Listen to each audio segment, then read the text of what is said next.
Hey there! Let's have a look at another one of my personal pens, and I think this may be one that I have not reviewed. And the reason I have not reviewed it is that this is a special pen to the extent that this is a pen that was commissioned for me by my godmother from Austria. German word for godmother, Patin, so I call this the Patin Pen. It's a kit pen, okay? And I think that was my initial reason not to review it. This is not really commercially available. I don't know who made it. I can't give you the name of the guy who made it. All I know is that it was made, okay? If you're not familiar with this, what's a kit pen? You basically buy all the metal parts of the pen and maybe a feed, a converter that all comes with it, and then you make the body of the pen. So you turn, like you do, you use wood, or people use acrylic, or some say use stone or whatever. In this case, it's wood. What kind of wood? I don't know. Okay. All I do know is that it is a kit pen with a wood that I really like. And the reason my godmother gave me this is that I defended my PhD, and she gave me this as a gift. So this is the type of pen that has emotional value. Much more emotional value than financial value. And that's absolutely fine. Fountain pens are objects that you use, right? And that's why I think it's such a fun pen for me. This is not a pen I have inked up every month. Maybe I ink it up twice a year, but when I do, I always enjoy it. The nib is made with the company Diacom, or maybe you're supposed to say Diacom. I'm sorry, I'm not sure. I don't make kit pens. It does say Iridium Point Germany M. I ground it into more of an italic nib because I thought that would be a little bit of fun. But it's a nice pen, and one thing that I really liked is one of the kit pen things that I kind of dislike is that long skinny section that a lot of kit pens have, but this particular kit model has an hourglass shaped section, which is actually quite nice. And there is a name, Senior Statesman, Junior Statesman. I want to say it's something like that, but I really can't make that call because, again, I don't work with kit pens. I don't make them, right?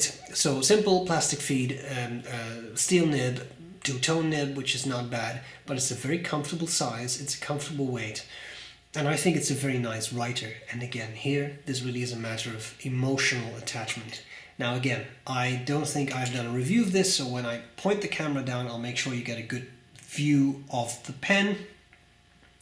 And that's pretty much it. There's not a super long story about this one, but pens can be very personal, and pens given to you as gifts are all the more personal, and I think that's what really sets this pen apart. Let's see how it writes. Okay, so let's look at this pen. I promised to show it to you like this without my face in the background. There is already writing on this sheet of paper, but that's from a previous video. If you don't mind, I'm going to use a sheet of paper to not waste any paper. Okay? So I'm sorry if you find this visually distracting. This is how it's going to be. So here we have this pen. I love it. Again, a very pleasant wood that I really like. It makes for a very nice a nice look, I think, a very classic look with the wood. So again, this has no formal name, there is no brand, so I call it the Patin Pen. Oh, it blobbed ink there. That's supposed to say pen. I have to point that out because you might think it's supposed to say porn. You don't know that if there's a blob of ink there, is there? PN could be anything. Anyway, so there is that. The nib is a medium, but that is now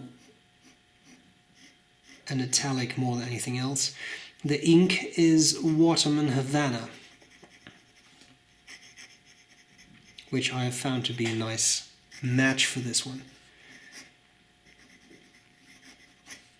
It is now an italic nib, which means that there is some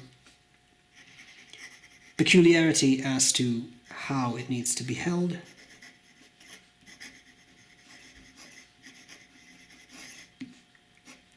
I really like I like the job I did on this because it has turned out as a nice fine side stroke and a nice broader downstroke, which is what I was looking for. So that was quite nice. You can use it for fast writing. Again, this is not a full review. I'm just trying to give you a bit of an idea of how it writes.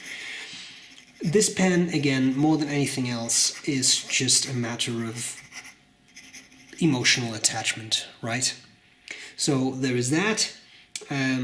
Line variation, well, not much, but given that it is now an italic, you get line variation anyway. Okay, hope that was useful, and I'll gladly see you later. Bye-bye.